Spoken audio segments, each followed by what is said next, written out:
Hello people, how are you all? I welcome you back on your favorite YouTube channel, Only Lectures. क्या हाल है babies? क्या देख लिया था पिछले लेक्चर में? शेयर्स देख लिया था क्या होता है? शेयर्स समझ लिया था सर क्या होता है? उसके दो टाइप्स देखे थे, एक इक्विटी शेयर होता है, एक प्रेफरेंस शेयर होता है। इक्विटी शेयर के बारे में सारी डिटेल्स हमने देख ली थी, उसके फीचर्स देख लिए थे, उसकी मीनिंग देख ली थी, उसके डेफिनेशंस देख लिए थे। उसके बाद हम आगे बढ़े थे कि प्रेफरेंस शेयर्स क्या होता है। प्रेफरेंस शेयर्स देखा था क्या होता है, उसकी मीनिंग देखी, उसकी डेफिनेशन देखी। अब आज हम स्टार्ट करने वाले हैं हमारे types of preference shares. Preference shares कितने टाइप्स के होते हैं, क्या क्या टाइप्स के होते हैं, ठीक है। तो आज एक एक करके सारे टाइप्स देखेंगे और आगे फर्दर डिस्कशन करेंगे जो भी होगा, ठीक है। एक एक करके एक एक स्टेप धीरे धीरे प्यार से बढ़ाएंगे और समझेंगे। ओके सर, चलिए पहला क्या है? पहला टाइप क्या है हमारे प्रेफरेंस शेयर का? Cumulative and non cumulative preference shares. भाई ये cumulative and non cumulative preference shares क्या होते हैं आगे देखेंगे। पार्टिसिपेटिंग एंड नॉन पार्टिसिपेटिंग क्या होते हैं भाई? कन्वर्टेबल एंड नॉन कन्वर्टेबल क्या होते हैं? रिडीमेबल एंड इररिडीमेबल क्या होते हैं? रिडीमेबल इररिडीमेबल का हमको थोड़ा सा ऐसा आइडिया है ना, देखा है हमने। चलो well and good. Sir cumulative preference shares क्या होते हैं बता दो। आज मैं सब बता के जाएगा, डोंट वरी। तो cumulative preference shares are those preference shares on which dividend goes on accumulating until it is fully paid. See, generally जब भी हम कोई shares, preference shares issue करते हैं तो वो क्या होते हैं? वो generally cumulative preference shares ही होते हैं, unless otherwise it is stated in the agreement you have done with company, it is cumulative preference shares. अब ये cumulative preference shares होते क्या हैं? सर हमने देखा था कि preference shareholders जो हैं they are entitled to get dividend, get the share in the profit before the equity shareholders. ठीक है, आपने बोला कि कंपनी का जब भी प्रॉफिट हुआ उनको आपने पहले प्रॉफिट दिया। किन्हें? प्रेफरेंस शेयर होल्डर्स को। किसके पहले? इक्विटी शेयर होल्डर्स को। तो अब आप मान लो कि किसी साल आपका प्रॉफिट नहीं हुआ, किसी साल किसी कंपनी का प्रॉफिट नहीं हुआ, तो उस साल आपने अपना डिविडेंड नहीं दिया। किसको? प्रेफरेंस शेयर होल्डर्स को। लेकिन जब अगले साल आपका प्रॉफिट होगा तो इस प्रॉफिट में आपको इस साल का जो प्रॉफिट आपने नहीं दिया था ना प्रेफरेंस शेयर होल्डर्स को, इस साल का भी प्रॉफिट मिलाकर अगले साल दोनों साल का प्रॉफिट देना है। उसके बाद कुछ बचा तो फिर आप अपने इक्विटी शेयर होल्डर्स में बांट सकते हो। लेकिन पहले आपको अपना अक्यूमुलेटेड प्रॉफिट बोलते हैं जिसको हम, जो आपने लास्ट ईयर प्रॉफिट नहीं दिया था वो प्रॉफिट भी इसमें क्या हो गया? एक्यूमुलेट हो गया। इस साल के प्रॉफिट में से पिछले साल जो आपका फिक्स्ड रेट था, मान लो 10% के हिसाब से हमने फिक्स किया है कि हम 10% डिविडेंड देंगे हमारे प्रेफरेंस शेयर होल्डर्स को। पिछले साल प्रॉफिट नहीं हुआ तो इस साल आप 10% तो देंगे ही देंगे, जो प्रॉफिट हुआ है उसमें से पिछले साल का भी 10% आपको देना पड़ेगा। आपने बोला ठीक है sir, generally preference shares are cumulative unless stated in articles of association. हम जनरली हमारे इक्विटी शेयर, हमारे प्रेफरेंस शेयर्स को क्यूमुलेटिव प्रेफरेंस शेयर्स ही कहते हैं, unless otherwise specifically given in the articles of association या फिर in the agreement you have done with the company. ठीक है sir. Equity share holders will not be paid before paying the pending dividend of preference shares. भाई आपने क्या समझा कि इस साल प्रॉफिट आया, इस साल का प्रॉफिट आपने अपने प्रेफरेंस शेयर होल्डर्स में बांट दिया और फिर आपने बचा हुआ प्रॉफिट इक्विटी शेयर होल्डर्स? नहीं नहीं नहीं नहीं नहीं, ऐसा नहीं होगा सर। पिछले साल का प्रॉफिट जो हमको नहीं दिया था वो कौन देगा? पिताजी? नहीं, कंपनी देगी। पिछले साल का भी प्रॉफिट, इस साल का भी प्रॉफिट, अब कुछ बच रहा है तो इक्विटी शेयर होल्डर्स को दे दो। ये देखो एग्जाम्पल देखो, 2020 में किसी कंपनी का प्रॉफिट नहीं हुआ तो उन्होंने डिविडेंड नहीं दिया, किसी को नहीं दिया, इक्विटी को भी नहीं दिया, प्रेफरेंस को भी नहीं दिया। आपने बोला कि प्रॉफिट ही नहीं हुआ तो कैसे दोगे? एग्जैक्टली भाई 2021 में ना ताबड़तोड़ प्रॉफिट हो गया कंपनी को। आपने क्या किया, पहले डिविडेंड दिया आपने प्रेफरेंस शेयर होल्डर्स को, कब का, 2020 का और 2021 का, उसके बाद कुछ बचा तो आपने इक्विटी शेयर होल्डर्स को दिया। तो यही होते हैं क्या क्यूमुलेटिव, हाँ यही होते हैं क्यूमुलेटिव प्रेफरेंस शेयर्स, यानी आपका जो प्रॉफिट है वो एक्यूमुलेट होकर मिलेगा आपको, जो पिछले साल आपको नहीं मिला था। आपने बोला ठीक है, बहुत अच्छी बात है। ये क्या हो गया, अच्छा आगे देखो। हाँ भाई, अब आपने बोला कि नॉन क्यूमुलेटिव प्रेफरेंस शेयर्स क्या होते हैं फिर।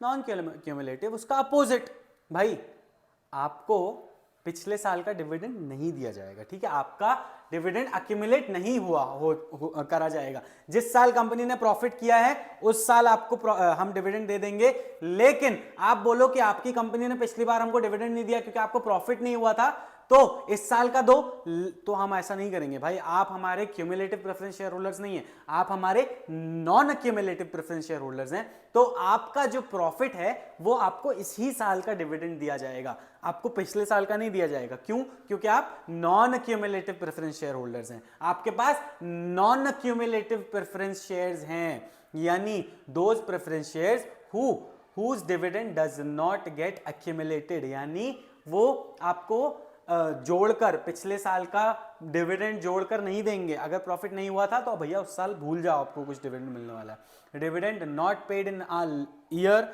Will not be paid in the next year. इस साल प्रॉफिट नहीं हुआ, अगले साल हो गया तो अगले साल का ही देंगे, इस साल का नहीं देंगे, ठीक है। पार्टिसिपेटिंग प्रेफरेंस शेयर्स क्या होते हैं सर। आपने बोला ये वो प्रेफरेंस शेयर्स हैं which get surplus profit above dividend up to a certain limit.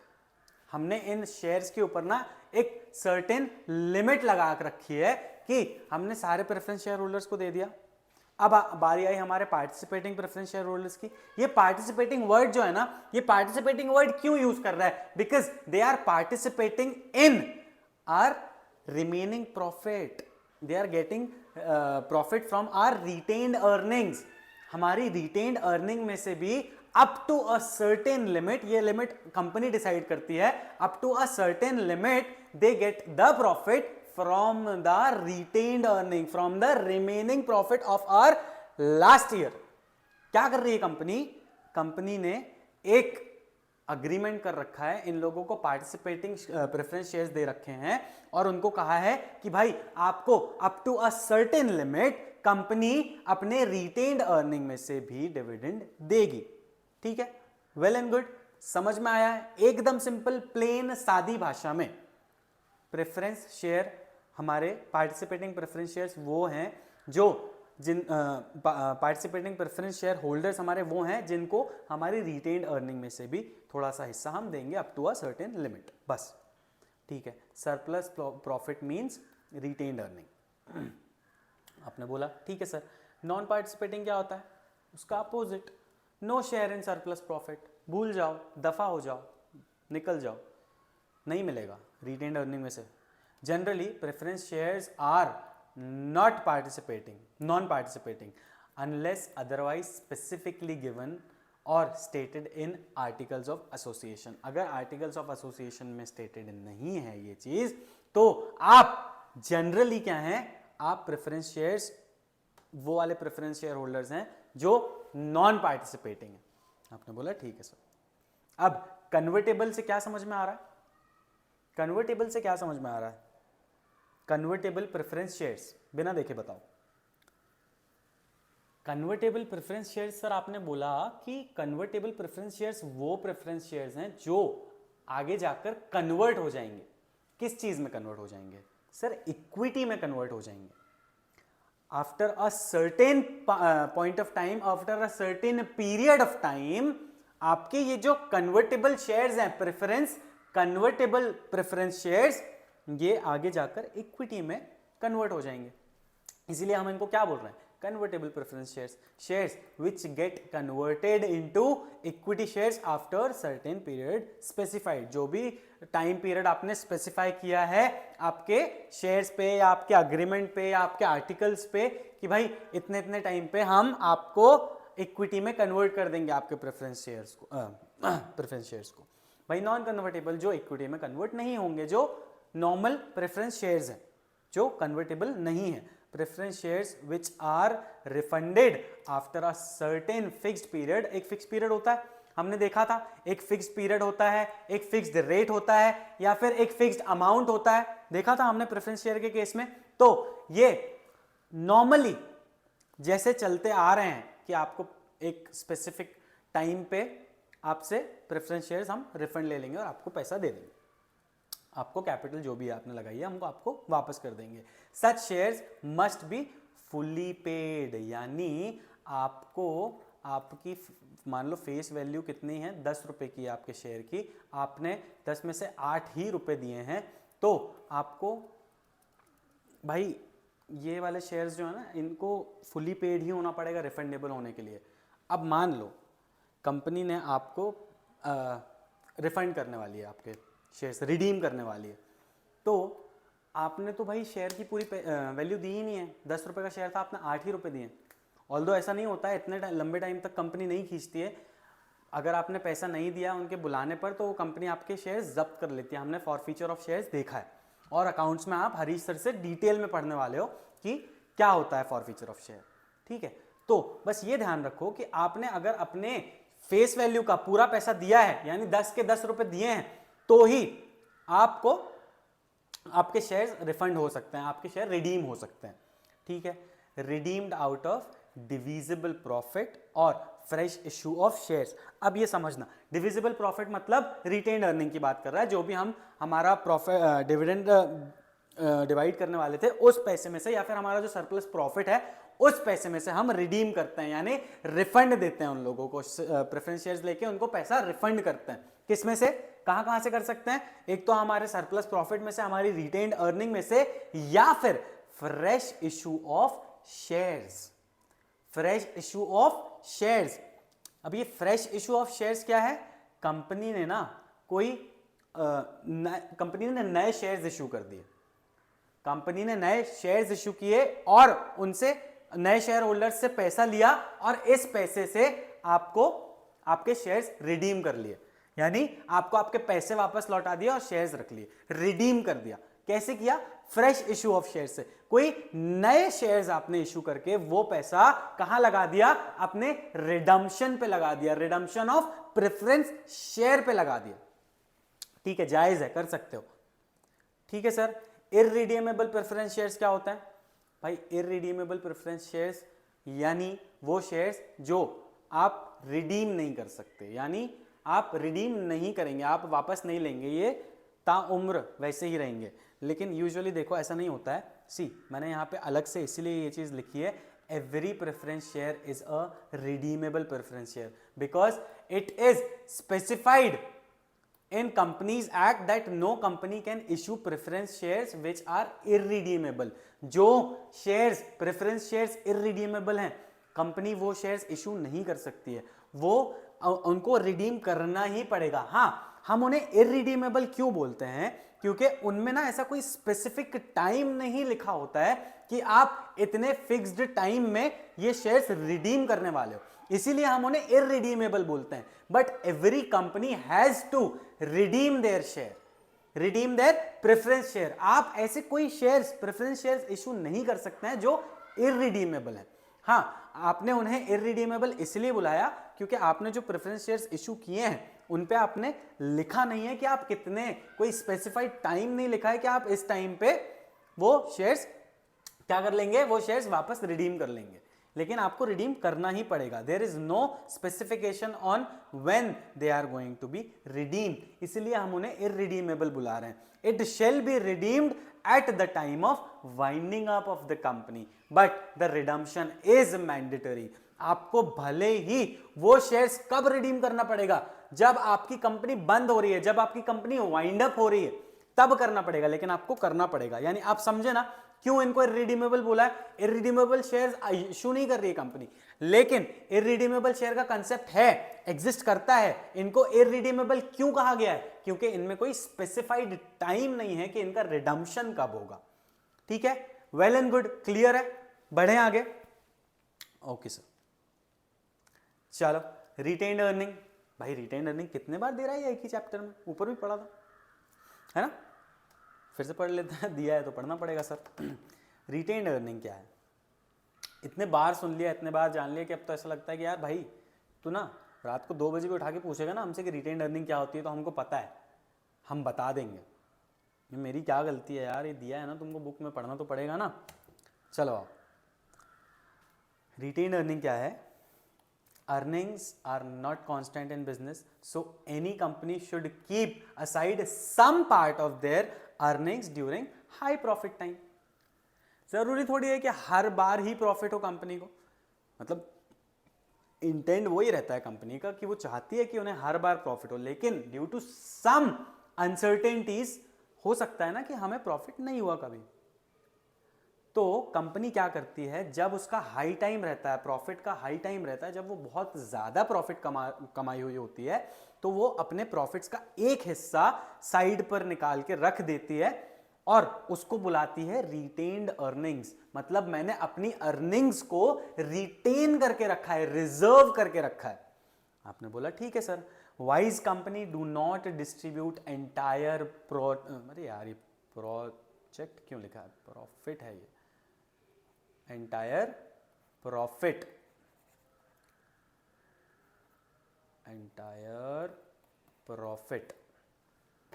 a wise company do not distribute entire profit to shareholders, some part of it is retained as a reserve fund which is known as retained earning। बताया मैंने आपको, थोड़ा सा हिस्सा निकाल के रख दिया। Process of accumulating corporate profit and its utilization in business is called retained earnings। भाई मैंने अपना प्रॉफिट एक्यूमुलेट करके जोड़कर एक जगह पे रख दिया है और उसको मैं धीरे धीरे यूटिलाइज कर रहा हूं बिजनेस के लिए, बिजनेस को और ज्यादा बढ़ाने के लिए, उसको अपग्रेड करने के लिए, अपडेट करने के लिए, एक्सपैंड करने के लिए। तो मैं ये मेरी रिटेन्ड अर्निंग में से निकाल रहा हूं, अपने रिजर्व्स में से पैसा निकाल के कर रहा हूं। कंपनी री इन्वेस्ट, ये री इन्वेस्ट है बेबीज, कंपनी री invest this retained earning in business by giving bonus shares for free of cost. Bonus share का कंसेप्ट देखा है? अपनी इन्हीं रिटेन्ड अर्निंग्स को यूज करके अपना कैपिटल बढ़ाती है कंपनी और अपने शेयर होल्डर्स को, अपने एग्जिस्टिंग शेयर होल्डर्स को फ्री में शेयर्स दे देती है, फ्री में दे देती है। इसको जोर देकर बोलूंगा क्योंकि एक बड़ा मुद्दा डिस्कस किया हमने इस बारे में। ठीक है सर, अब इसका एग्जाम्पल देखो, कोई कंपनी है जिसकी रिटेन्ड अर्निंग्स कितनी है, मान लो 2 लाख रुपए की उसकी रिटेन्ड अर्निंग्स है। ठीक है, अब इस कंपनी ने क्या किया, 2 लाख रुपए के अपने बोनस शेयर्स दे दिए, किसको? अपने एग्जिस्टिंग सॉरी अबाउट दैट, अपने एग्जिस्टिंग शेयर होल्डर्स को। किसको दे दिया? अपने एग्जिस्टिंग शेयर होल्डर्स को बोनस शेयर्स दे दिए जिसकी वैल्यू कितनी थी? 2 लाख थी।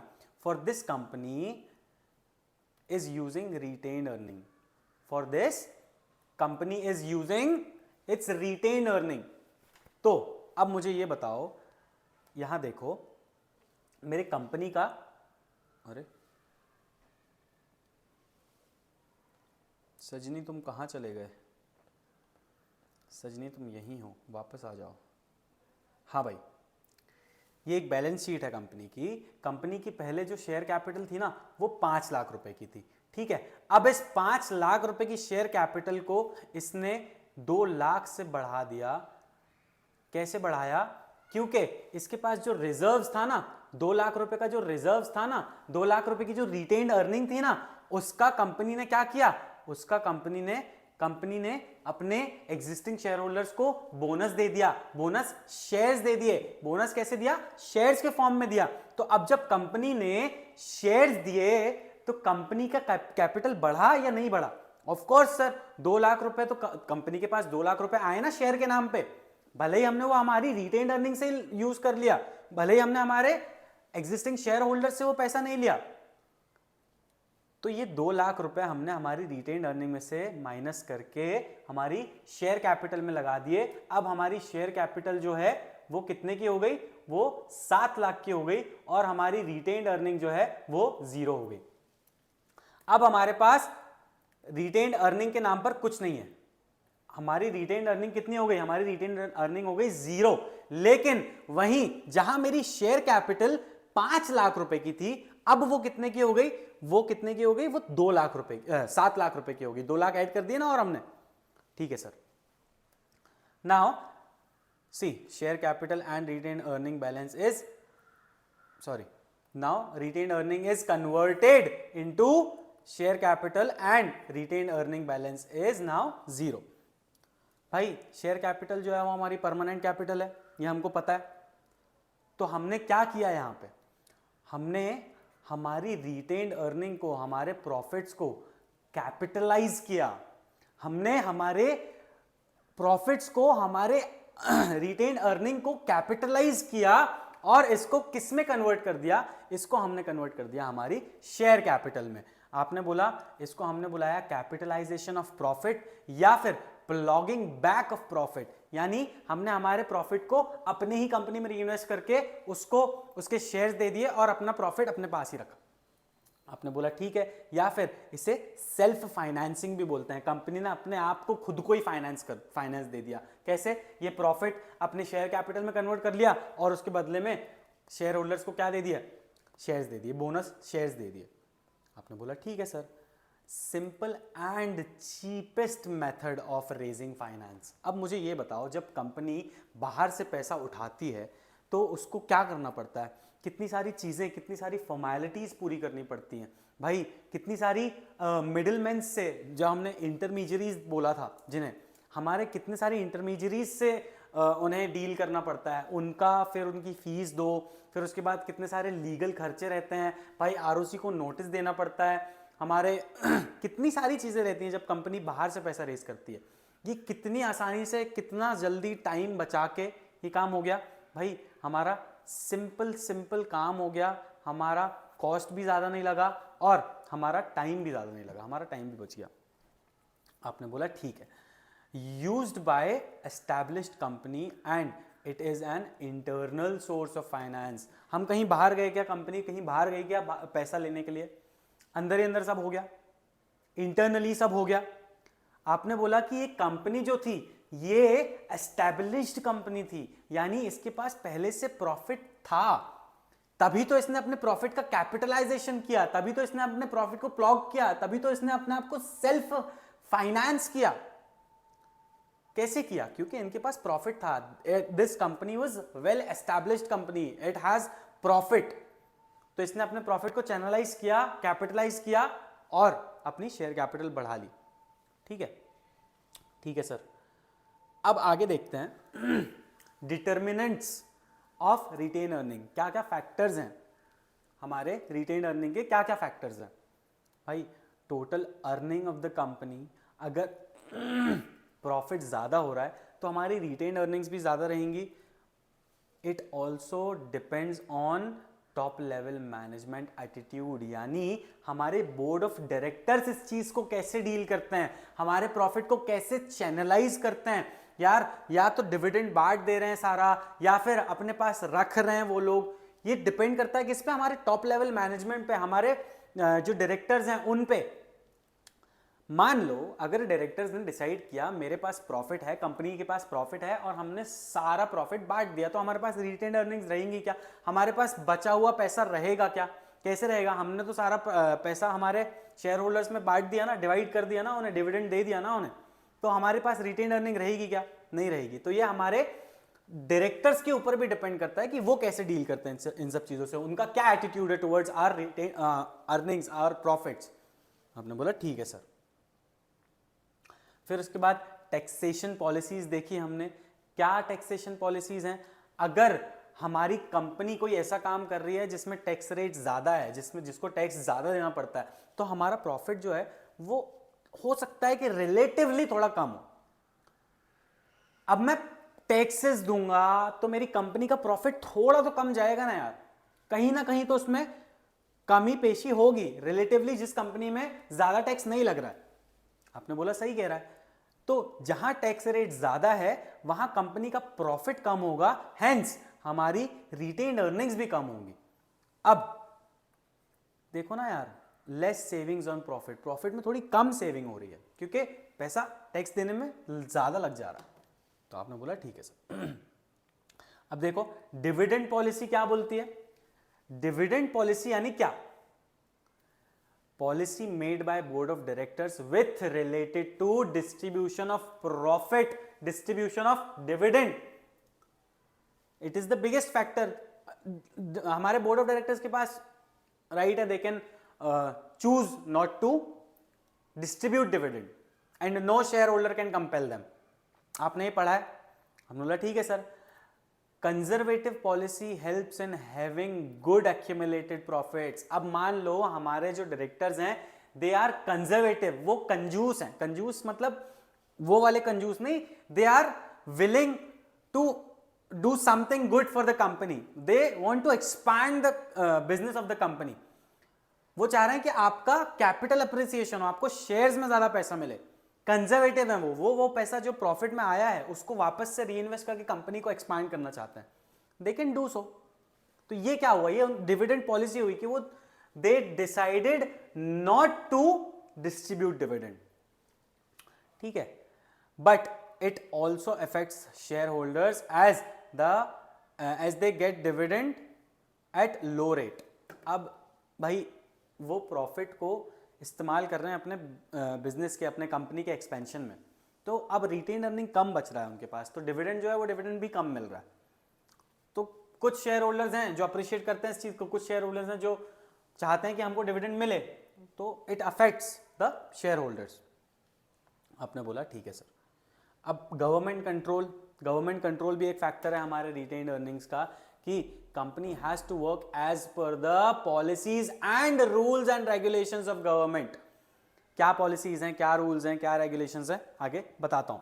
Company has to formulate dividend policy as per the rules and regulations formed by government. आपको अपनी डिविडेंड पॉलिसी ऐसी ही बनाना पड़ेगा जो गवर्नमेंट ने आपको बता रखी है। अब क्या बता रखी है गवर्नमेंट ने, see before paying dividends company must settle all kind of debts owed in its financial responsibility। यानी कंपनी के ऊपर अगर कोई लोन है, अगर किसी क्रेडिटर से पैसा ले रखा है उसको वापस देना है, उसको इंटरेस्ट देना है, तो पहले कंपनी ये सारी चीजें पूरी करेगी, अपना क्रेडिटर्स को अपना पैसा देगी। भाई क्रेडिटर्स नाराज हो जाएंगे ना, बोलेंगे कि हमारा पैसा वापस नहीं कर रहे हो और अपने शेयर होल्डर्स को पैसा बांट रहे हो।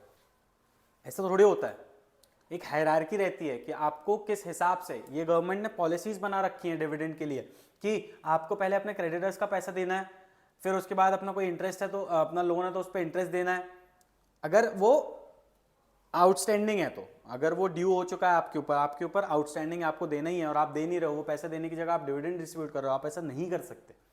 आपने बोला ठीक है, any outstanding date should be paid first. Once the dividend is declared, it needs to be paid। यानी ये एक और गवर्नमेंट की पॉलिसी है डिविडेंड को लेकर कि अगर आपने एक बार डिविडेंड डिक्लेयर कर दिया है, कंपनी ने डिविडेंड डिक्लेयर कर दिया कि हाँ भाई हम आपको डिविडेंड देने वाले हैं, अभी दिया भी नहीं है, सिर्फ डिक्लेयर किया है, तो एक बार जब आपने डिविडेंड डिक्लेयर कर दिया है ना, तो आपको डिविडेंड देना ही पड़ेगा। क्यों डिक्लेयर किया भाई, अगर नहीं था पैसा तो लाभ कहीं से भी, तो ये it is one of the factor. अब आगे, अब हमारा नया और दूसरा सेगमेंट स्टार्ट हो गया है। क्या है वो दूसरा सेगमेंट हमारा, which is sources of borrowed capital. दो सोर्सेज देखे थे, own capital and loan capital.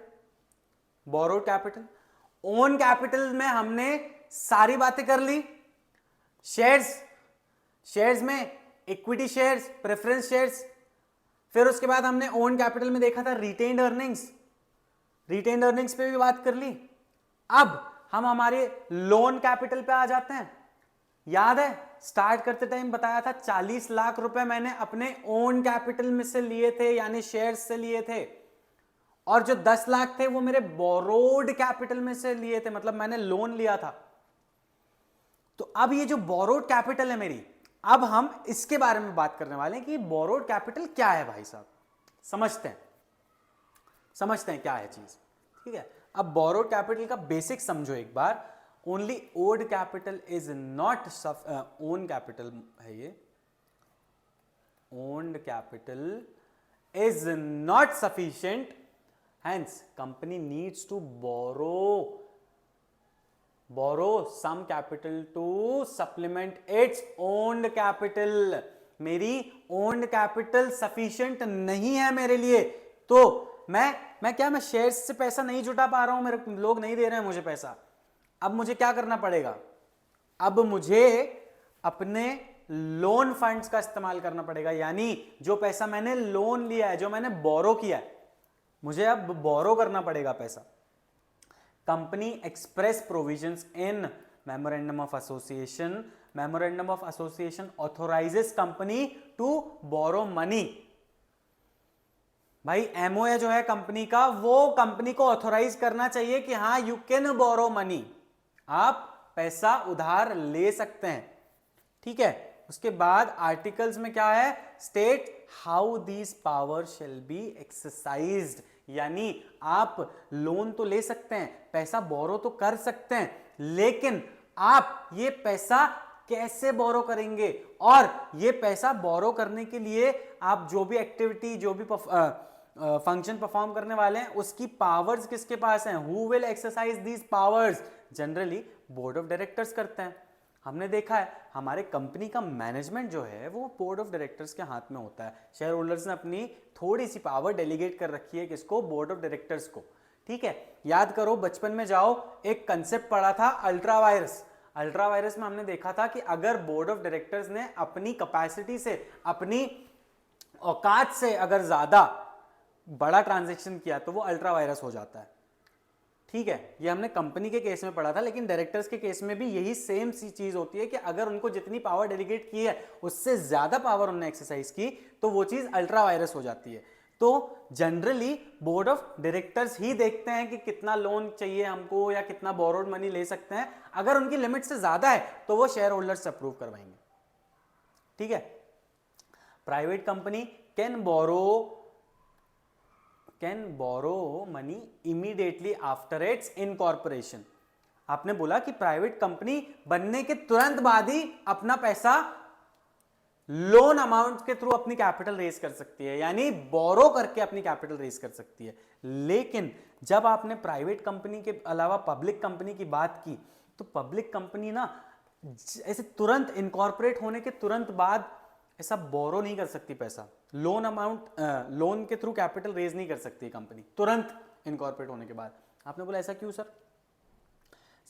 वो इसलिए नहीं कर सकती क्योंकि उसके पास कमेंसमेंट ऑफ बिजनेस नहीं है। कमेंसमेंट और certificate of commencement of business क्या होता है कि भाई अब तुमको अथॉरिटी मिल गई है, अब तुमको क्या है, अब तुमको राइट मिल गया that you can commence your business, यानी you can start your business.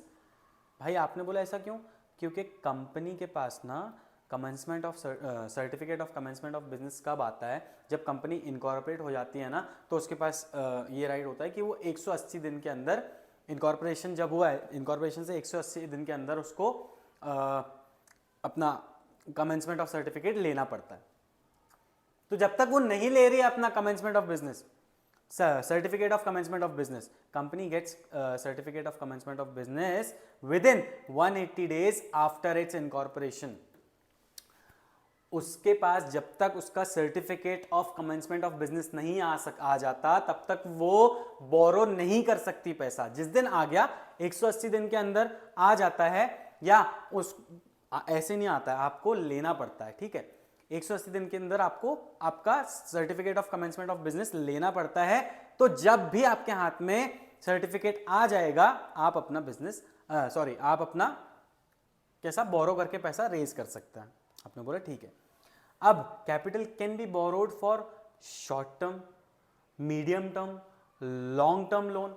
देखा है हमने, थोड़े टाइम के लिए भी पैसा ले सकती है कंपनी, 1 साल से 5 साल के लिए। याद करो करेस्पॉन्डेंस विथ बैंक देखा था हमने, उसमें हमने पढ़ा था बैंक के बारे में, short term loans, medium term loans, long term loans क्या होते हैं। शॉर्ट टर्म लोन्स क्या होते हैं भाई, 1 साल से कम के लिए हमने लोन लिया है, अप टू 1 ईयर अगर कोई लोन लिया है शॉर्ट टर्म लोन। भाई 1 साल से 5 साल तक के लिए कोई लोन लिया है मीडियम टर्म लोन, 5 साल से ज्यादा के लिए लोन लिया है क्या हुआ, long term loan.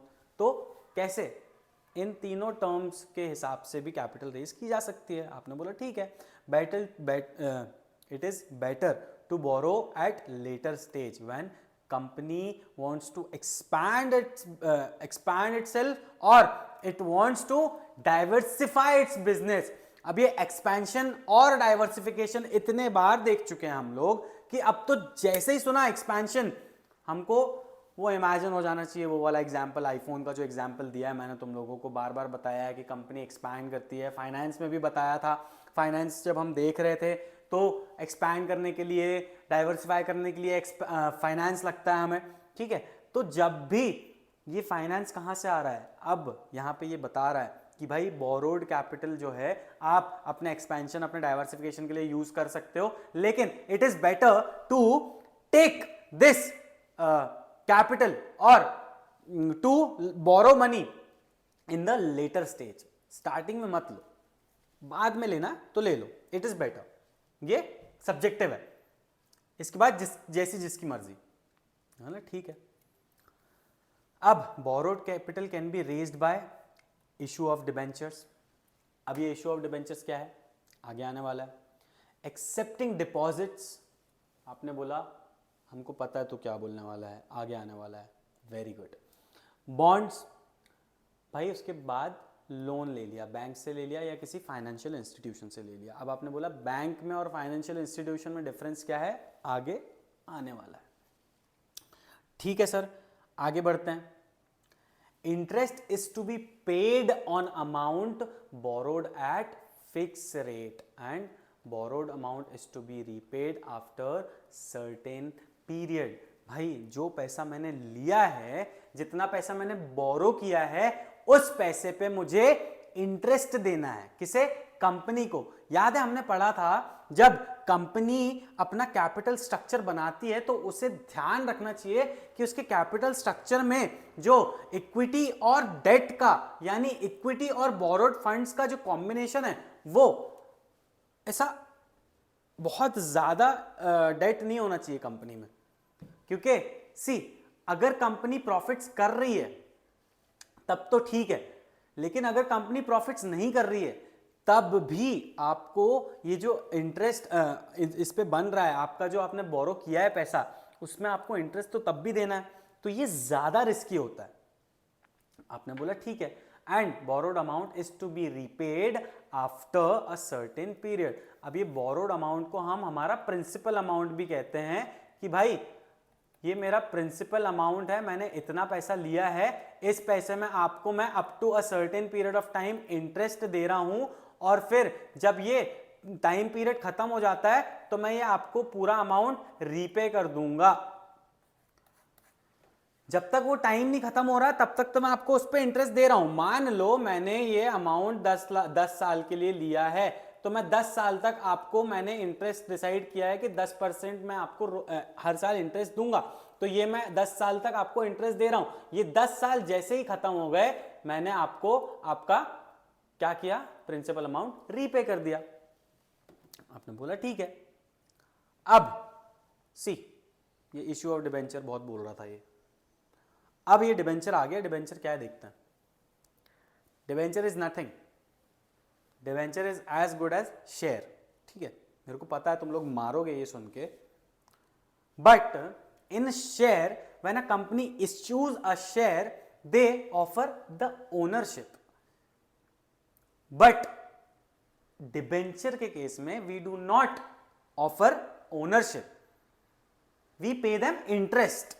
They are not the owners of the company. Shareholders are the owners of the company. Debenture holders are not the owners of the company, but they are the creditors of the company. हम उनको हमारा creditor बुलाते हैं, मतलब हमें उन्हें पैसे देने हैं, उन्हें हमसे पैसे लेने हैं। वो क्या है हमारे? वो हमारे क्रेडिटर्स हैं, ठीक है। वो हमारे ओनर्स नहीं है। हमारी कंपनी के ओनर्स सिर्फ शेयर होल्डर्स होते हैं, और वो भी कौन से? Equity share holders.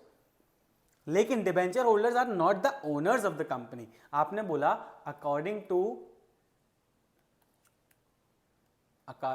एक सेकेंड, अकॉर्डिंग टू पॉलमर, ये दिस इज सम गाय, ये कहता है it is an instrument under seal evidencing debt, this displays the admission of indebtedness. यानी कंपनी क्या करती है? कंपनी अपनी सील लगा के एविडेंस देती है क्या? कि भाई हम तुमसे इंडेटेड हैं, हमने तुमसे पैसा लिया है। आपने क्या बोला? एक इंस्ट्रूमेंट बना के दिया कि आपका डिबेंचर सर्टिफिकेट है, इसमें हम जो हैं कंपनी, हम मानते हैं, हम अग्री करते हैं कि हमने आपसे पैसा लिया है, ठीक है। वहीं पे अपना ये तूफान करके कोई बंदा है, इसने बोला कि debenture is a document given by a company as evidence of debt to the holders usually arising out of loan and most commonly secured by charge। अब आपने बोला ये चार्ज वार्ज क्या है? तू बोल रहा था आगे बताएगा, बता चल। आ गया है, वो घड़ी आ गई। आ जाओ, देखो डिबेंचर क्या है? एक डॉक्यूमेंट है जो कंपनी देती है as an evidence to the holder, यानी जिसने हमें पैसा दिया है वो क्या कहलाया? हमारा डिबेंचर होल्डर कहलाया, ठीक है। यूजुअली ये हमारे लिए एक लोन ही कहलाता है, ठीक है। ये लोन ही है, हमने लोन के फॉर्म में तुमसे पैसा उठाया है। लेकिन अब ये जो लोन है ना, ये सिक्योर्ड है बाय चार्ज। अब ये चार्ज का क्या मतलब है? ये मेरी कंपनी है, ठीक है। इस कंपनी ने ना डिबेंचर्स होल्डर से पैसा ले रखा है। इसने क्या किए? डिबेंचर होल्डर से पैसा ले रखा है और इन डिबेंचर होल्डर्स को चार्ज दे रखा है कि भाई मेरी ना एक और प्रॉपर्टी है, ये मेरी बिल्डिंग है, ये कंपनी की खरीदी हुई बिल्डिंग है, ठीक है। कंपनी ने अपने डिबेंचर होल्डर्स को इस कंपनी में चार्ज दे रखा है कि कल को अगर मैं पैसा नहीं लौटा पाई, तो इस बिल्डिंग को बेच देना और अपना पैसा रिकवर कर लेना। आपने बोला ये बिल्डिंग को बेच देना और अपना पैसा रिकवर कर लेना। अभी आगे देखेंगे कि ये बिल्डिंग को संभालने वाला भी कोई और बंदा होता है, डिबेंचर होल्डर्स के हाथ में नहीं दे देती है कंपनी बिल्डिंग, आगे समझेंगे, ठीक है भाई। मीनिंग क्या है? The term debenture has come from Latin word debere which means owe। कहते हैं ना I owe you something, I owe you one, मतलब मेरा कर्ज है तुम पे, ठीक है sir.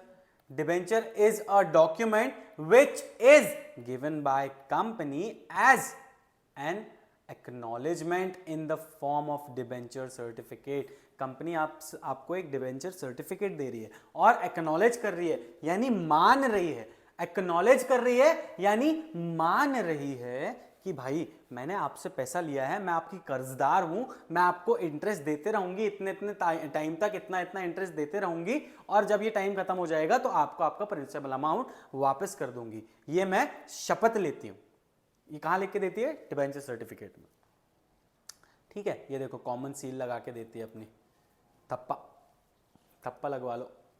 It may be secured और may not be secured by charge. अब कंपनी जो डिबेंचर्स इशू कर रही है उनमें कुछ डिबेंचर्स ऐसे भी हो सकते हैं, कुछ कंपनीज चार्ज देती हैं, जैसे हमने वो बिल्डिंग का एग्जांपल लिया कि कंपनी ने अपनी एक बिल्डिंग आपको एज अ चार्ज आपके पास दे दी, एज अ सिक्योरिटी आपके पास दे दी।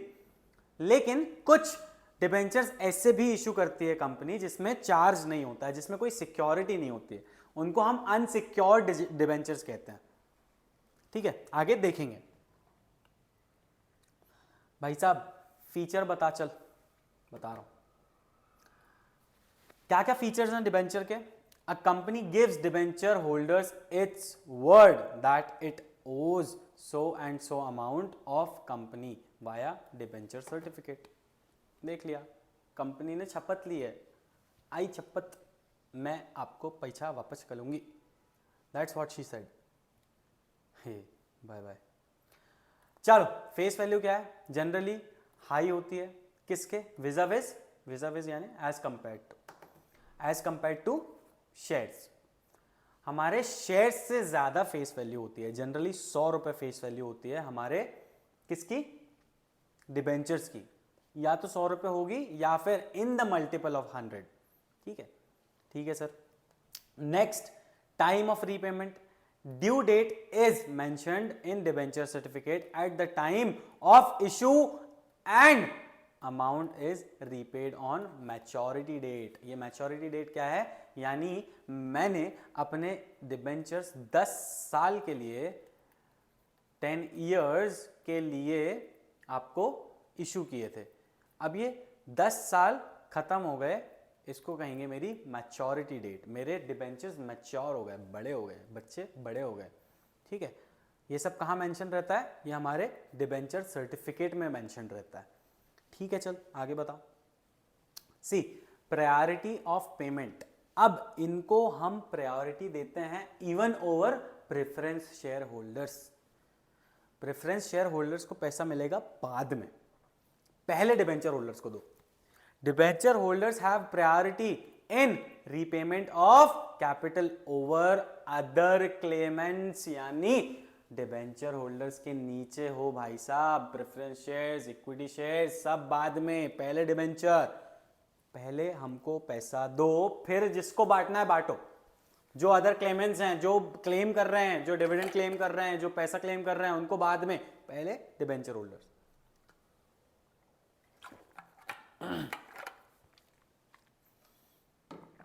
आपने बोला अश्योरेंस ऑफ रीपेमेंट. क्या है ये अश्योरेंस ऑफ रीपेमेंट? भाई it is long term debt. यानी हम जब भी डिबेंचर्स लेते हैं तो थोड़े लंबे टाइम के लिए लेते हैं. हम शॉर्ट टर्म के लिए डिबेंचर्स नहीं इशू करते हैं, हम लॉन्ग टर्म के लिए ही डिबेंचर्स इशू करते हैं. It gives assurance of repayment on due date. भाई कोई कंपनी है जिसने एश्योरेंस दे रखा है, किसी एश्योरेंस की बात क्यों कर रहा है? क्योंकि बहुत सारी कंपनीज चार्ज क्रिएट करती हैं डिबेंचर्स के लिए. हमने देखा चार्ज क्या होता है. बहुत सारी कंपनीज चार्ज क्रिएट करती हैं, और अगर चार्ज नहीं भी क्रिएट करती है ना, तो कंपनी के वाइंड अप होते टाइम भी पहला पैसा किसको मिलेगा? प्रेफरेंस शेयर्स के पहले ही मिलेगा इनको पैसा, प्रेफरेंस शेयर्स को बाद में मिलेगा. अगर इनके पास आते तक, यानी इनको सारा पैसा दिया और पैसा खत्म हो गया, प्रॉफिट्स जो थे, प्रॉफिट्स तो नहीं, जो भी रिमेनिंग कैपिटल थी वो खत्म हो गई, तो प्रेफरेंस शेयर्स को भी पैसा नहीं मिलेगा. सर पैसा बचा ही नहीं है, कहां से देंगे?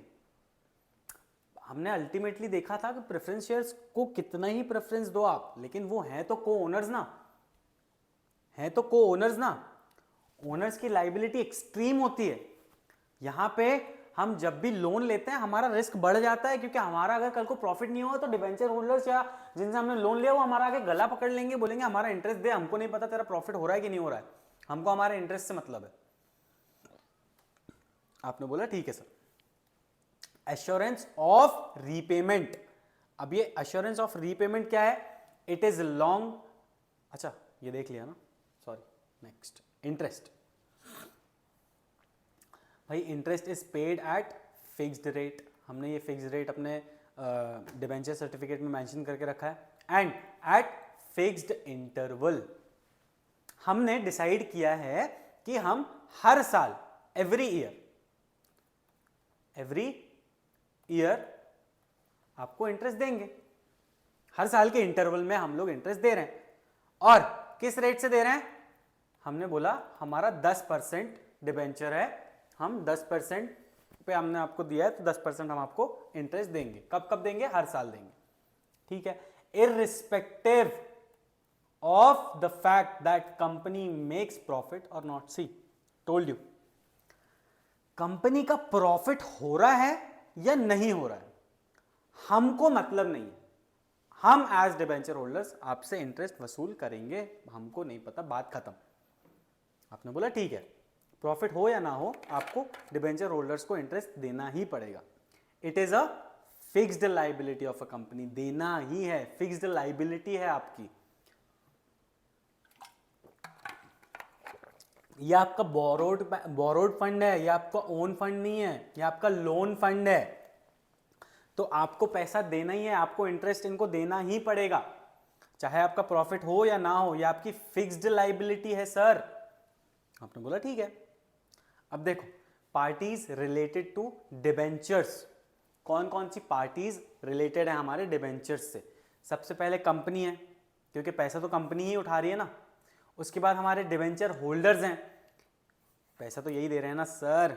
अब तीसरी पार्टी आती है हमारी ट्रस्टी, इसको हम डिबेंचर ट्रस्टी बोलते हैं, ठीक है।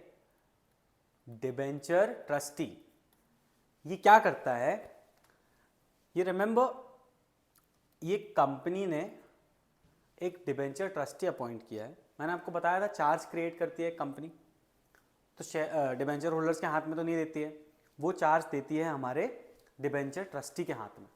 अब ये डिबेंचर ट्रस्टी क्या करता है, डिबेंचर ट्रस्टी कंपनी के द्वारा अपॉइंट किया जाता है to protect the interest of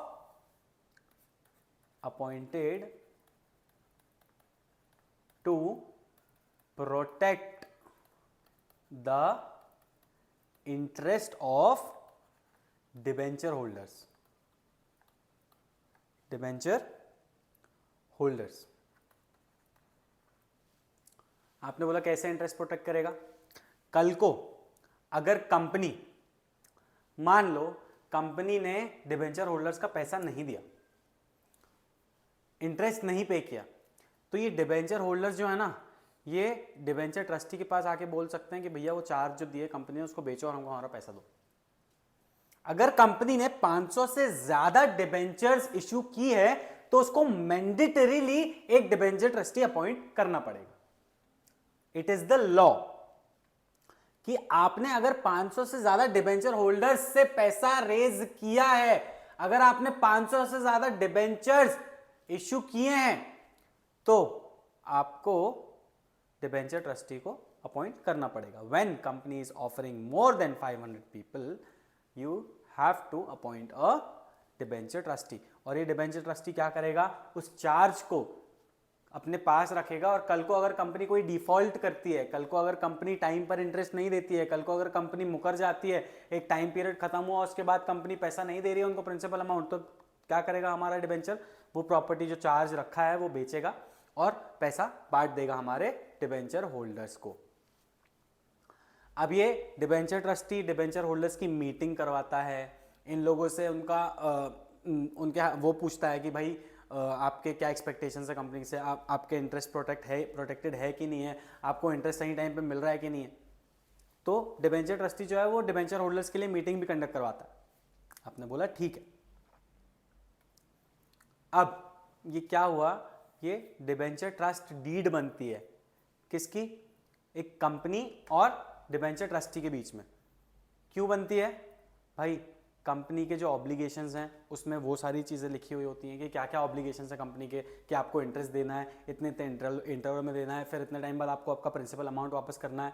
भाई इसमें डिबेंचर ट्रस्टी के पावर्स लिखे हुए होते हैं। किसमें, ये डिबेंचर ट्रस्ट डीड की बात कर रहा हूँ मैं। ये जो ट्रस्ट आपने बनाया है, जो आपने डिबेंचर ट्रस्टी को उठाया है, यहाँ पे बीच में लाके रखा है, अपॉइंट किया है, इसके साथ कंपनी का जो अग्रीमेंट होता है हम उसकी बात कर रहे हैं, उसको ट्रस्ट डीड कहते हैं। तो उसमें कंपनी के ऑब्लिगेशंस लिखे हुए होते हैं, उसमें एक डिबेंचर ट्रस्टी के पावर्स लिखे होते हैं, उसमें राइट्स लिखे होते हैं। किनके, डिबेंचर होल्डर्स के क्या क्या राइट्स हैं। They have the right to receive interest every year, या फिर जो भी इंटरवल आपने डिसाइड किया है, they have right to receive their principal amount in the specified time. तो ये सारी चीजें कहां पे लिखी हुई हैं, ये सारी चीजें हमने हमारे डिबेंचर ट्रस्ट डीड में लिखी हैं। ठीक है, okay sir. Authority to issue debentures किसके पास है अथॉरिटी, भाई बोर्ड ऑफ डायरेक्टर्स के पास है। हमने हमारे एक्ट में देखा कि हमने हमारे बोर्ड ऑफ डायरेक्टर्स को ऑथराइज करके रखा है क्या that they can issue debentures. तो बोला ठीक है। स्टेटस ऑफ डिबेंचर होल्डर्स, क्या स्टेटस है डिबेंचर होल्डर्स का? हमारे क्रेडिटर्स हैं ये, ठीक है। Debenture holders get fixed interest after regular interval, एक एक साल में या जो भी इंटरवल आपने डिसाइड किया है, 6 महीने में, 2 साल में, जैसा भी, ठीक है। And capital is repaid after specified period, they are the creditors of the company. हमने देखा कि उनको एक प्रिंसिपल अमाउंट दे दिया गया उनके स्पेसिफाइड टाइम पे, जब भी हमारे डिबेंचर्स मैच्योर हो जाते हैं। उसके बाद हमने देखा कि जो डिबेंचर होल्डर्स हैं हमारे, वो क्रेडिटर्स हैं हमारे कंपनी के, they are the creditors of the company. आपने बोला ठीक है सर, इनके पास कोई वोटिंग राइट नहीं है सर, आपने बताया कोई वोटिंग राइट्स नहीं है, कंपनी की जनरल मीटिंग में आकर नहीं बैठ सकते, वोट नहीं कर सकते, ठीक है। No voting right, no company can issue debentures with voting right. ना आप इनको, ना इनके पास वोटिंग राइट है और ना आप इनको वोटिंग राइट्स दे सकते हैं, ठीक है। आपने बोला कि डिबेंचर्स के पास वोटिंग राइट्स नहीं होते।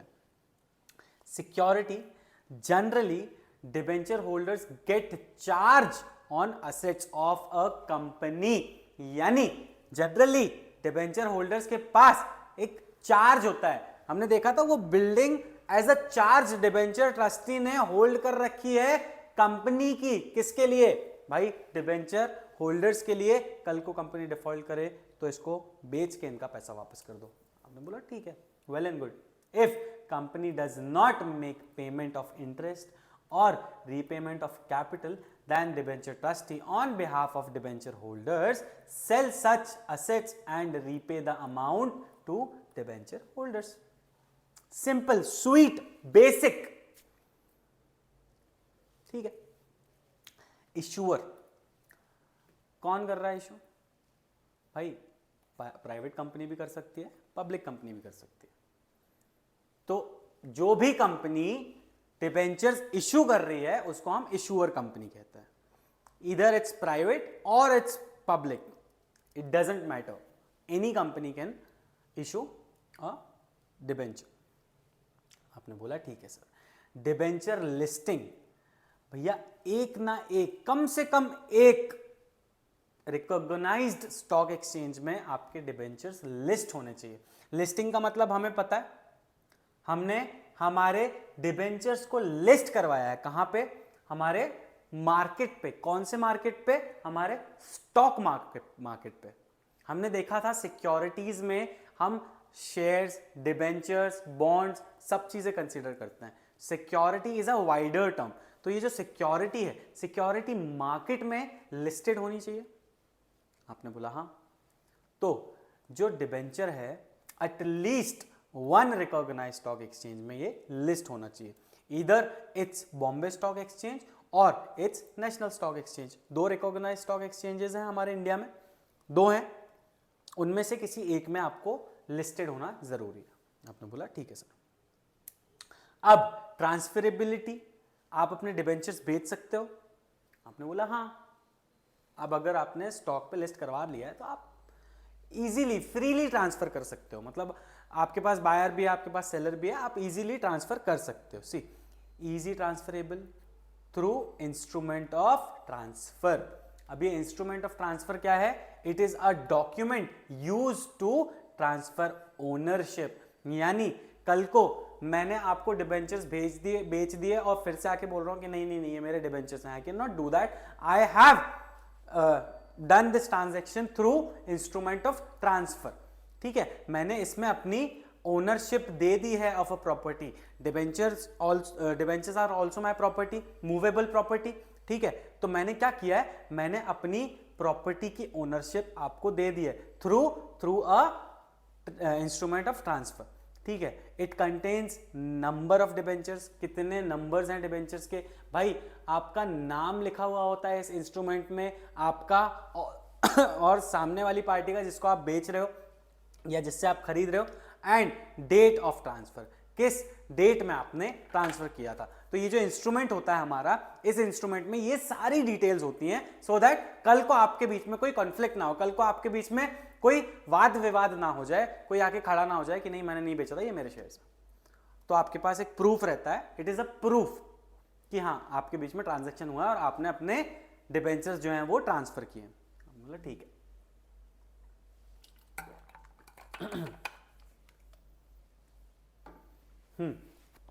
बड़े आगे देखें। चल भाई, टाइप्स ऑफ डिबेंचर्स, कितने टाइप के डिबेंचर्स होते हैं? आपने बोला हमको क्या मालूम, तू बता।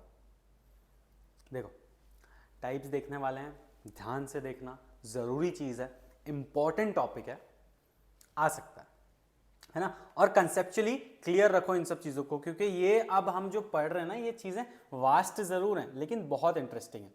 अगर इनको सही से समझते हो ना तो ये सब चीजें तुमको बहुत अच्छी लगने वाली हैं। ठीक है, सबसे पहले हम बात करते हैं हमारे सिक्योर्ड डिबेंचर्स के बारे में। हमने देखा सिक्योर्ड डिबेंचर्स क्या होते हैं। सिक्योर्ड डिबेंचर्स वो होते हैं जिनके ऊपर कंपनी अपना चार्ज क्रिएट करती है। ठीक है, चार्ज कैसे क्रिएट करती है? उनसे पैसा लिया, उनको डिबेंचर्स दिए और उनको बोला कि ये मेरी बिल्डिंग है, कल को अगर पैसा ना दूं तो इसको बेच खाना। ये क्या किया कंपनी ने? कंपनी ने चार्ज क्रिएट कर दिया। Those debentures for which debenture holders get some security for the loan given to the company. Security could be on a particular asset, कोई फिक्स्ड असेट पे लगा दिया हमने, बिल्डिंग की बात की हमने, ये हमारी बिल्डिंग ले लेना, या फिर ऑन असेट इन जनरल, कोई भी असेट की हमने सिक्योरिटी दे दी। भाई ये क्या कहलाया? ये हमारा फ्लोटिंग एसेट कहलाया। फ्लोटिंग एसेट क्या होता है? Asset that are continuously changing in quantity और वैल्यू। इनको हम करंट असेट्स कहते हैं। हमने हमारे करंट असेट्स देखे थे ना, क्या क्या लिस्ट होती है करंट असेट्स की। तो हमारी कंपनी ने क्या किया है? करंट असेट्स की हमको चार्ज दी है कि भाई ये हमारे करंट असेट्स हैं, कल को अगर कुछ नहीं होता है तो ये आपकी कस्टडी में है, जो चाहे करो। ठीक है, आपने बोला ठीक है। फ्लक्चुएटिंग, उनका प्राइस फ्लक्चुएटिंग रहता है ना, ऊपर नीचे होता रहता है। आपने बोला ठीक है सर। अब अनसिक्योर्ड डिबेंचर्स क्या है? Opposite to secured debentures. हाँ पता है हमें। तो debentures which do not get any security. हाँ बोले हाँ हाँ पता है। Issue of such debentures is now prohibited by companies act 2013। See यहां पे लिखा है कि इट इज प्रोहिबिटेड, लेकिन कंपनी करती है, कंपनी अनसिक्योर्ड डिबेंचर्स इशू करती है। आई डोंट नो व्हाई यहाँ पे क्यों लिखा हुआ है ऐसा, that it is prohibited by companies act. It is not prohibited by companies act. I don't know why it is written, क्योंकि कंपनी सिक्योर्ड अनसिक्योर्ड दोनों ही डिबेंचर्स आपको इशू कर सकती है। आपने बोला कि सर अब तुम कह रहे हो कि कंपनी कर सकती है अनसिक्योर्ड डिबेंचर्स भी इशू, लेकिन यहाँ पे लिखा है प्रोहिबिटेड है, तो हमको क्या लिख के आना एग्जाम में? हमको प्रोहिबिटेड ही लिख के आना। बल्कि आगे हम एक चैप्टर पढ़ेंगे, उसमें वहां लिखा हुआ है कि company can issue unsecured debentures. तो बुक के हिसाब से एक जगह पे प्रोहिबिटेड है और एक जगह पे प्रोहिबिटेड नहीं। तो तुमने दोनों में से भी कुछ भी लिख के आया तो आंसर तुम्हारा सही ही होना चाहिए। बाकी यहां पे लिखा है कि प्रोहिबिटेड है तो प्रोहिबिटेड ही लिख के आना। आगे जब आएगा तो हम तब देखेंगे, तब बात करेंगे इसके ऊपर। फिर इसके बाद देखते हैं कि रजिस्टर्ड डिबेंचर्स क्या होता है। अब ये रजिस्टर्ड डिबेंचर्स क्या हो रहा है?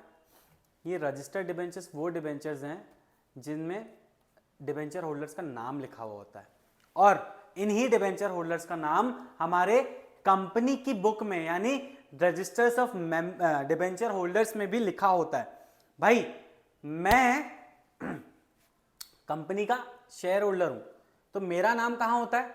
मेरा नाम रजिस्टर ऑफ मेंबर्स में होता है, लेकिन मैं कंपनी का डिबेंचर होल्डर हूं, तो मेरा नाम कहां होगा? मेरा नाम कंपनी के रजिस्टर ऑफ डिबेंचर होल्डर्स में लिखा जाता है। तो अगर मेरा नाम रजिस्टर्ड है, अगर मेरा नाम मेरे पास जो डिबेंचर्स हैं उसमें नाम लिखा हुआ है, कंपनी ने जो डिबेंचर्स इशू की है उसमें डिबेंचर होल्डर्स का नाम लिखकर उन्हें इशू किए, तो वो क्या कहलाएंगे? वो मेरे रजिस्टर्ड डिबेंचर्स कहलाएंगे। Those debentures which contains a name of the holder and are recorded where? recorded in the registers of debenture holders. Such debentures can be transferred but requires execution of regular transfer deed. आपको इसका execution कैसे करना है, transfer का execution कैसे होगा कि भाई आपको एक ट्रांसफर डीड करवानी पड़ेगी कि हाँ मैं अपना जो डिबेंचर है वो ट्रांसफर कर रहा हूं. ठीक है, transfer deed is transfer agreement, deed is basically agreement. तो अब तो तुम लोग इतने बड़े हो गए हो कि ये सारे वर्ड जब आते हो तो तुमको ये सब चीजें रिलेटेबल लगती हो. मुझे एक एक वर्ड का मतलब बताने की जरूरत नहीं है, मेरे को ऐसा लगता है तुम लोगों को. और अगर है तो you can ask for it any time. You call me, no don't call me, you text me in this number any time, या फिर यहां पे नीचे नंबर चल रहा है, ऑफिस के नंबर पे कर लो. कभी भी कुछ भी नीड लगे, कैसे भी डाउट्स हो, एक बार कॉल कर लेना. I will tell you everything विस्तार से, कोई मसला नहीं. आपने बोला ठीक है, अब रजिस्टर्ड डिबेंचर हमको समझ में आ गया, आगे बता भाई. अब हम देखते हैं कि हमारे बेरर डिबेंचर्स क्या होते हैं. हमारे रजिस्टर्ड डिबेंचर्स का अपोजिट बेरर डिबेंचर्स, यानी बेरर चेक सुना है, बेरर चेक सुना है, नाम नहीं होता उसमें. सेम थिंग हमारे बेरर डिबेंचर्स में ना, name of the debenture holder is not written. Name of the debenture holder is not written, यानी ये जो सर्टिफिकेट है, ये डिबेंचर सर्टिफिकेट जो है, ये जिसके पास है वो डिबेंचर्स का ओनर है. क्योंकि इसमें नाम नहीं लिखा है ना sir. Their name are not entered in registers of debenture holders. भाई नाम कैसे लिख दोगे जब आपके सर्टिफिकेट में ही नाम नहीं लिखा है, तो आप अपने रजिस्टर ऑफ डिबेंचर होल्डर्स में किसका नाम डालोगे. तो इसका सीधा सीधा फंडा यही रहता है कि जिसके हाथ में ये सर्टिफिकेट है ना, वो उन डिबेंचर्स का मालिक कहलाता है. आपने बोला ठीक है. ट्रांसफर डायरेक्टली बाय डिलीवरी, आपने किसी को दे दिया, वो ट्रांसफर हो गया, आपको कुछ अग्रीमेंट या फिर कोई डीड बनाने की जरूरत नहीं है. Interest is paid by mean of coupon attach to the debenture certificate. एक कूपन अटैच्ड होता है उसमें, उस कूपन के जरिए आपको आपका इंटरेस्ट टाइम पर मिलता जाता है. ठीक है सर, ओके सर, आगे बढ़े. Yes sir. सी हमारा रिडीमेबल डिबेंचर देखते हैं हम. रिडीमेबल का तो आइडिया है तुम लोगों को, पता है तुम लोगों को, मैंने बताया है रिडीमेबल, थोड़ा तो बताया. अब देखो, repayable at time of specified time period. एक स्पेसिफाइड टाइम हमने डिसाइड किया था कि इतने टाइम में हम आपको आपका जो पैसा है जो आपने दिया है वो रिफंड कर देंगे. आपने बोला मतलब ये कंपनी ने डिबेंचर होल्डर्स को एक सर्टिफिकेट दिया था.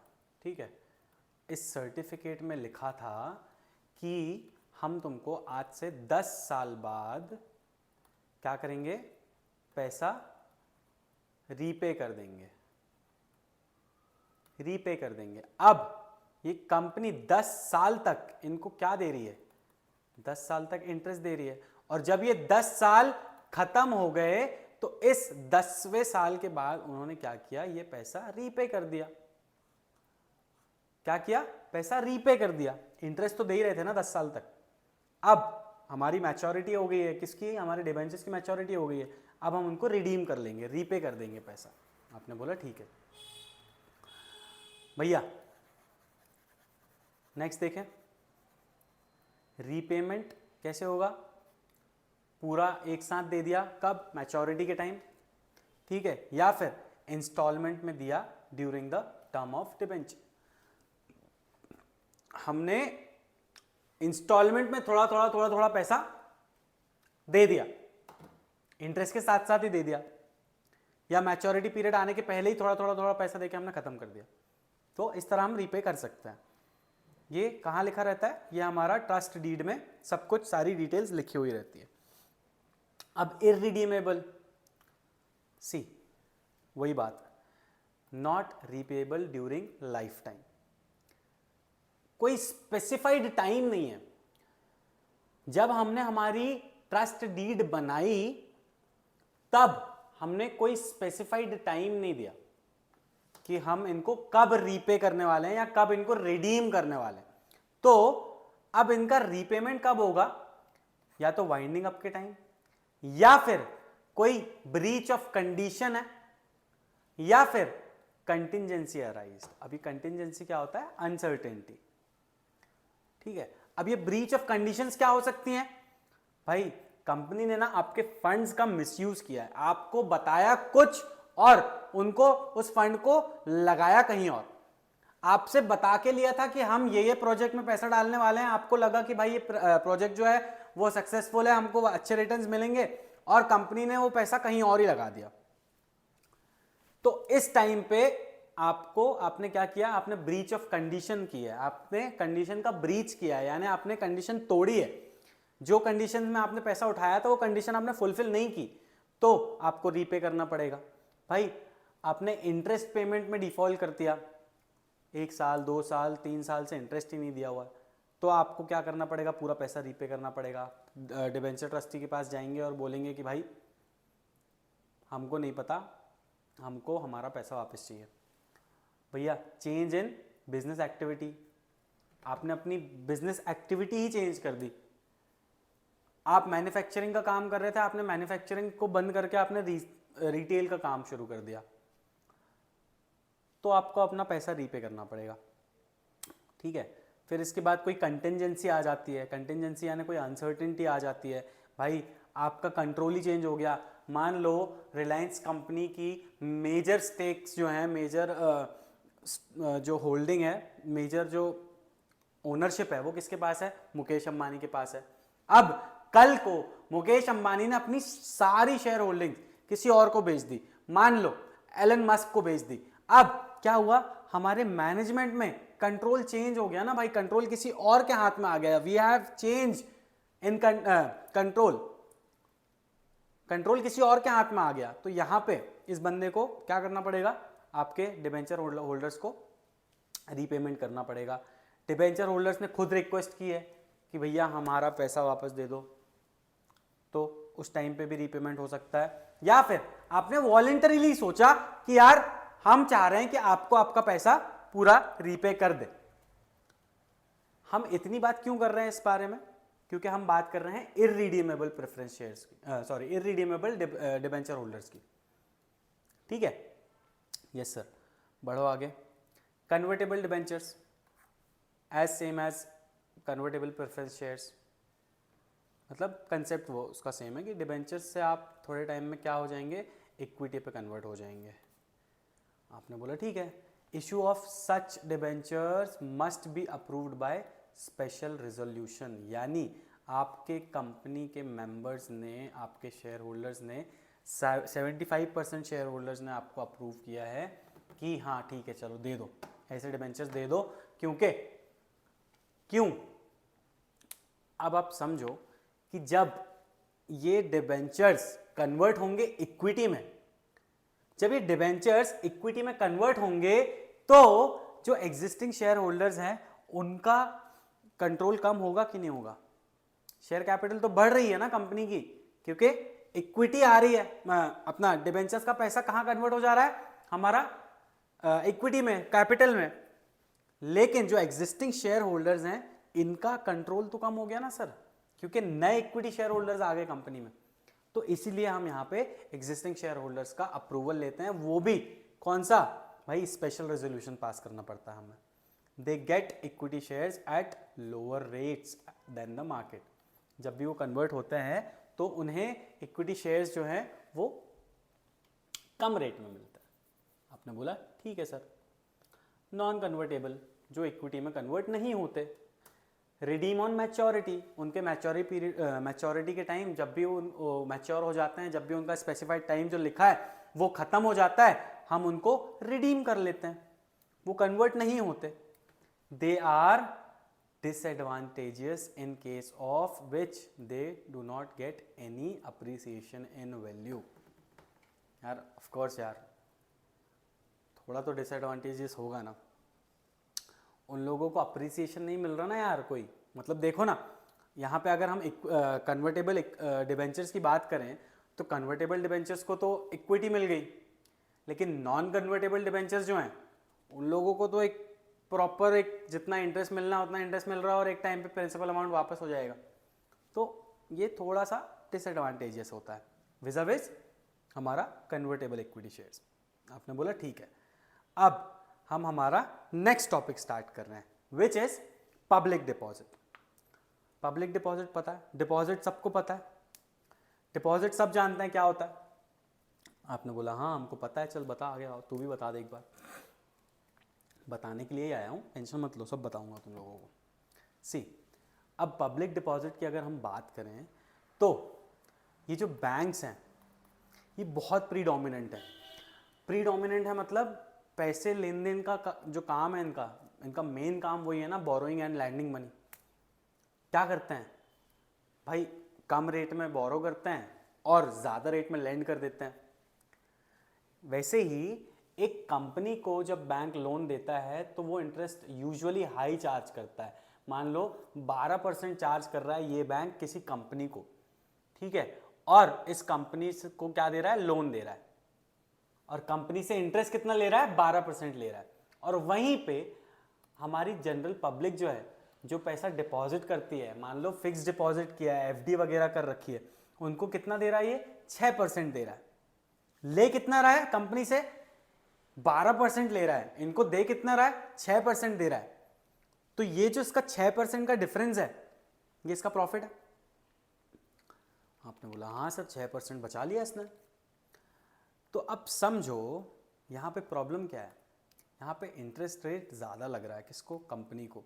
भाई पेपर वर्क ज़्यादा रहता है और पब्लिक को कंपैरेटिवली, अब पब्लिक को तो नहीं पता लेकिन पब्लिक को फिर भी इंटरेस्ट कम मिल रहा है ना यार, अगर हम स्ट्रक्चर के हिसाब से देखें तो पब्लिक के पास ऑप्शन है ना कि वो ज़्यादा इंटरेस्ट मिल सकता है उसे अगर वो कहीं और जाए तो बस वैसे ही कंपनी क्या करती है ना, कंपनी पब्लिक से डिपॉजिट उठाती है, कंपनी पब्लिक से पैसा उठाती है in the form of deposit. अब कंपनी पब्लिक के पास जाके क्या बोल रही है कि भाई आपको 6% मिल रहा है, मैं 9% देती हूँ। तो यहाँ पे विन विन हो गया ना यार दोनों के लिए, भाई कंपनी के लिए भी और पब्लिक के लिए भी। कंपनी को जहाँ 6% पब्लिक को जहाँ 6% मिल रहा था वहाँ उनको 9% मिल गया, 3% का फायदा। और कंपनी को जहाँ पे 12% लग रहा था वहाँ उसको सिर्फ अब 9% लग रहा है। तो दोनों के लिए विन विन हो गया सर। तो कंपनी क्या कर रही है, कंपनी पब्लिक से पैसा उठा रही है in the form of deposit, in the form of deposit. देखो 3% more interest public is getting and अपना company is getting charge 3% less interest. आपने बोला हाँ यार सही कह रहा है, एग्जैक्टली। अब समझो इसका क्या मतलब है डिपॉजिट का। It is an important source for short term requirement of company. भाई थोड़े टाइम के लिए कंपनी को पैसा लग रहा है, कंपनी ने क्या किया, कंपनी ने डिपॉजिट के फॉर्म पे पैसा उठाया पब्लिक से, ठीक है। Tenure of public deposit is 6 months to 36 months, यानी 6 महीने से 36 महीने तक आपने पैसा लिया है पब्लिक से। अब आप क्या करोगे, पब्लिक को इतने टाइम जब जो भी उसका स्पेसिफाइड टाइम है आप वापस कर दोगे, तब तक आप इंटरेस्ट देते हो, ठीक है। Fix deposit received by company received from public for such tenure is called public deposit. Public deposit क्या है, कुछ नहीं है, बेसिकली कंपनी पैसा उठा रही है in the form of deposit. इसको हम कह रहे हैं पब्लिक डिपॉजिट। क्यों कह रहे हैं पब्लिक डिपॉजिट, क्योंकि वो पब्लिक से पैसा उठा रही है। आपने बोला ठीक है।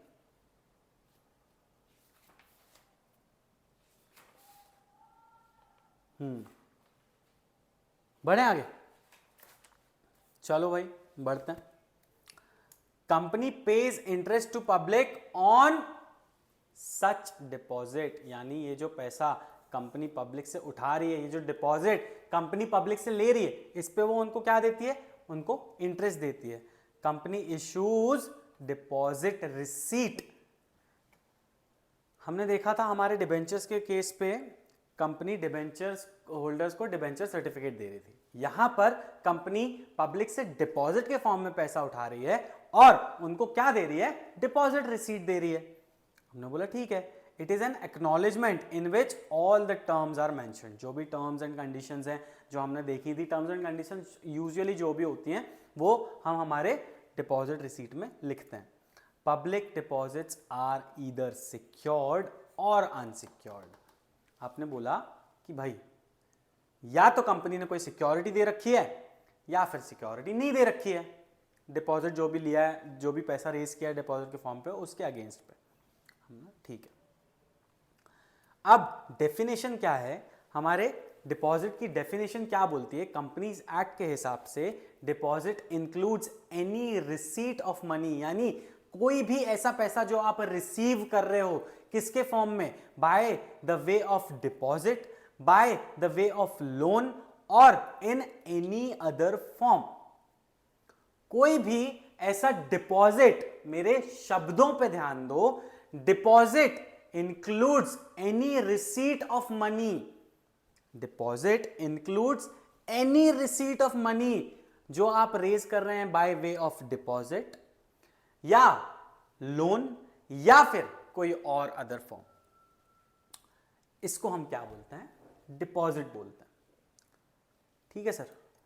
It does not include category of amount as prescribed by RBI. कुछ ऐसे अमाउंट्स हैं, कुछ ऐसी कैटेगरीज हैं जिनको आप डिपॉजिट नहीं कह सकते, जो किसने प्रिस्क्राइब किया है? आरबीआई ने प्रिस्क्राइब किया है। कुछ ऐसे पैसे हैं जो आप उठा तो सकते हैं लेकिन आप उनको डिपॉजिट नहीं कंसीडर कर सकते। अब आपने देखा भाई, amount received from central bank या फिर सेंट्रल या स्टेट गवर्नमेंट। आपने पैसा रेज किया कहां से? कहां से पैसा मिला है आपको? गवर्नमेंट से मिला है। कौन सी? सेंट्रल या स्टेट, किसी भी गवर्नमेंट से पैसा मिला है, आप इसको डिपॉजिट नहीं बोलेंगे। भाई कोई लोन लिया है फ्रॉम अ बैंकिंग कंपनी, किसी बैंकिंग कंपनी से पैसा रिसीव हुआ है आपको, इसको आप डिपॉजिट नहीं बोलेंगे।